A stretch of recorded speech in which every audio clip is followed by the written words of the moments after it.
Well, I know when my son was going through his chemo treatments with his leukemia, the children going through that don't have a lot of bright spots.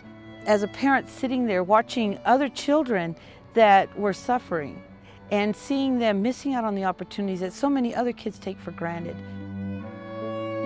These children can't go to a playground like this and play. They can't go to regular school. They can't take advantage of the things that a normal child can just go down the street and take advantage of. The mission of this camp is to take these children and bring them to a place that they would not be able to go to without the medical facility and the volunteers and the doctors and the nurses that are here, and give them a chance to really enjoy camp. We like to think of it as a slice of heaven while they're here on this planet. This piece of heaven is Camp Soaring Eagle, a camp for seriously ill children being built in Sedona. And what we found in this community and throughout the state and in other states that are supporting this camp is that people sense that this is a special situation. It's a place where they can give and really give these children something that they're not going to be able to get anyplace else. At the normal camps that a lot of us went to, whether it was Boys Scouts or 4-H Club camp or YMCA, the medical facility just isn't there to handle these children. So we have what amounts to a full hospital. It's a hospital, though, that has a lot of flexibility in it. It changes each week. And so when you have the cardio kids here, you have a cardio pediatrician, and they understand it. And so they can deal with the children that have the particular disease for that particular group. So the medical facility is the absolute key. It's the thing that separates all the hole-in-the-wall camps from the rest of the camps in the world.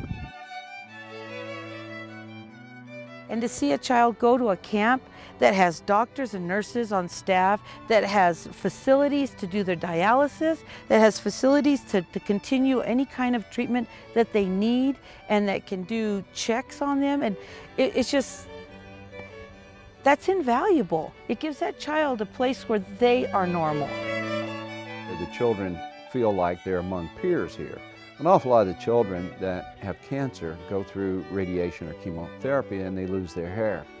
Many of them that are still able to go to school wear wigs. Interesting thing, when they get to the camp, about the second day, all the wigs come off because they're among their peers.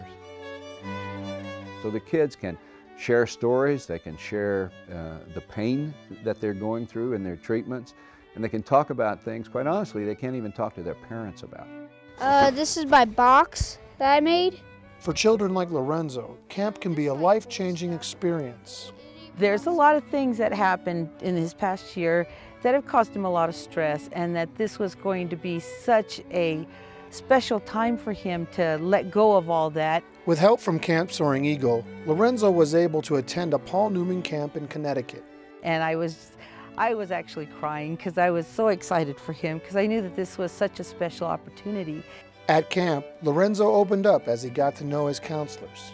They were just so nice to me, like I've never experienced before. They aren't here to be treated. They're here to be loved, to be respected as a human, as an individual person.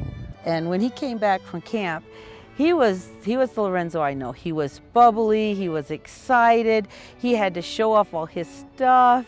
This is my tank that I made with some silver wheels. He was very proud of the woodwork that he did. I was happy to see him a kid again and not this stressed out little adult. Paul Newman and many others have said, we don't know exactly what happens when these children get here, but something magical does happen. Many times, probably in the majority of cases, their medical metrics improve while they're here. The kids, when they come back, I mean, all the little faces and all the little smiles, and there's no word for it. You know, I had told my husband that this was one of the best things that's ever happened to Lorenzo, and he's done a lot of things. We teach them courage here. We teach them that they're not the only ones in the world that are suffering through these particular trials and tribulations in their lives, that other people are doing it, and that gives them courage. When they leave here, we want them to know that they're not alone. The one thing that impressed the most upon me was when I asked him how was camp and how was everyone, did they treat him well? And he just looked at me and he says, Mom, he says, they love me. And for me as a parent, to hear strangers that have never met him before, to make him feel that they love him is priceless.